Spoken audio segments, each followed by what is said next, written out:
Guntur Raghuvanshi fashions అండి, Vaishnavi complex ఉంటుంది. Best praise opposite. Shop పేరు రఘువంశీ ఫ్యాషన్స్, షాప్ నెంబర్ 91, 92. ఇళ్ళ దగ్గర బట్టల వ్యాపారం చేసుకున్న వాళ్ళకి హోల్సేల్గా తీసుకెళ్తారు. ఈరోజు ఇచ్చే కలెక్షన్ అయితే పాప్లైన్ ఒరిజినల్ అండి, కేవలం 95 రూపాయలు. హోల్సేల్గా తీసుకుంటా ఉండంటే కలర్కి 50 ఉంటాయి. మీకు ఏ కలర్కి ఎన్ని కావాలంటే అన్ని ఇస్తాం. మినిమం 10, 20, 50, 100, 200 అట్లా. హోల్సేల్గా తీసుకుంటే ఫ్రీ సైజ్ అండి.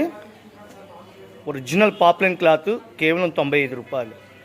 లంగా ఓపెన్ చేసి ఈ విధంగా వస్తుందండి. చూసారు కదా మెజర్మెంట్స్. ఎవరు మిస్ అవ్వద్దు. ఒరిజినల్ ప్యూర్ కాటన్ పాప్లైన్ అండి ఇది. రెగ్యులర్గా మా షాప్లో కొంటుంటారు. హోల్సేల్గా తీసుకున్న వాళ్ళకి మనం ఇచ్చే రేటు కేవలం 95 రూపాయలు. మినిమం 10 అండి. ఏ ఊరికైనా సరే కొరియరు, ఫోన్పే, గూగుల్ పే ద్వారా ఫెసిలిటీ ఉంది. సివిడ్ ఆప్షన్ ఉండదండి. పక్కా హోల్సేల్ షాపు.